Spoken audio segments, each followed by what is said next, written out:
I first met John, the first nutrition company that we started.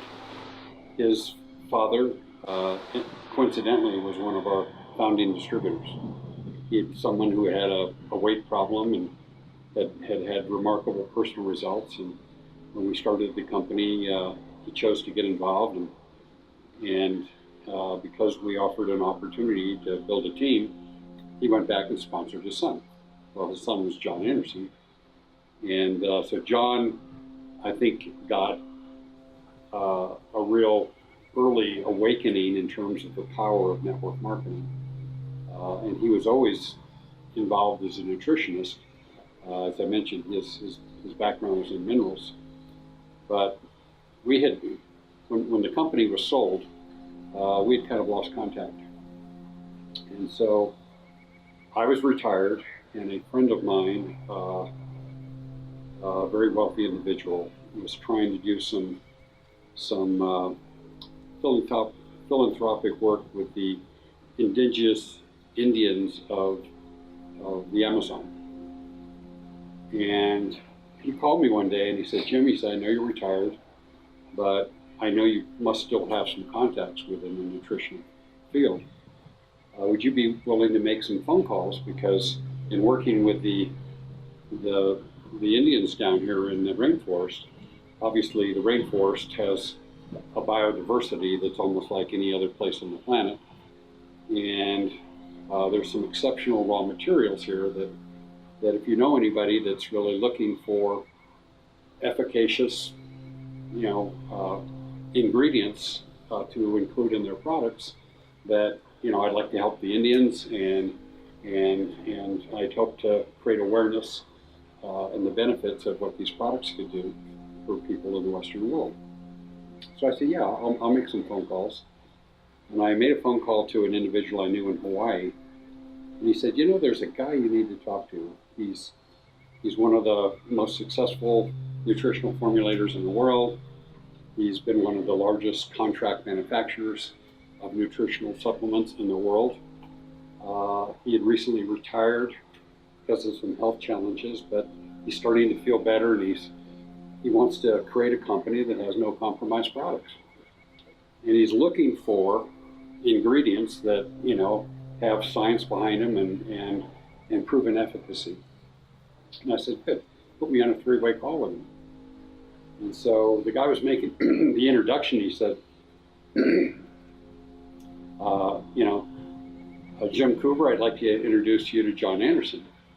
And John said, "Cambridge Jim Coover?" Because that's where we met.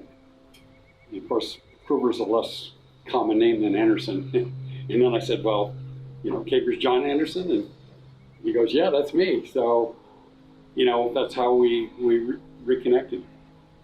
And he asked what we were up to, and I told him, well, I was retired, but we were kind of, I was just kind of assisting a friend who had these products. And he said, "Well, come down and see me in Arizona, because I'm getting ready to launch a company, and I'm really looking for extraordinary products."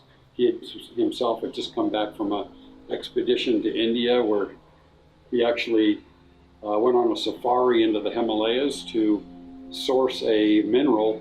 It's actually an adaptogenic mineral called shilajit, and it's in one of our products right now, Isagenix. But the intention was he was going to build a company around that product because it creates so many incredible health benefits. So I thought, well, gosh, you're a perfect candidate to take a look at these other products. So when John invited me down to Arizona, what I didn't realize is his real intention was not to just look at what these ingredients were. It was to see if he could recruit Kathy and I to join him in the business. And initially, as I said, John, I'm living in Tahoe and kind of enjoying life up there, but coincidentally, we're thinking of moving to Arizona. And if we do, you can use me as a sounding board. And so that's kind of how the journey began. So you were first the sounding board, and that yeah, I was the sounding board, and in terms of, he said, "Look, this is the product line that I'm thinking of marketing, and this is the compensation plan I'm thinking of marketing, and I've identified some field leaders that that I think can help me, grow this company. And I've already got a name, and I've hired a couple of people. And when we first moved there, I said, there's a motorcycle in our headquarters. People always say, what's the story behind that motorcycle? Well, that motorcycle is how John induced me to do some consulting work for him. Because he said, well, if I can't get you to join us, would you at least take a look at everything I'm doing and let me know what you think? And over the course of that month, again, he had 16 Harleys in his garage, and he knew I like motorcycles. And he went out and he said, I can't get you to work for money, but I know you like motorcycles. Pick one of these out and give me a month. And so that's how the journey began. And it was over the course of that month that I just kind of, saw John's passion, recognized that we had talents that complemented his. And after the month, John said, well, what do you think? And what we told him was, both Kathy and I, well, what you need is you need a new product line, you need a new compensation plan, you need a new name, you need new field leadership, and I guess you need us. So if you're willing to make a commitment to all those things, we're willing to make a commitment to join you. And that was to his credit, he said, let's do it. Wow. And that was his start.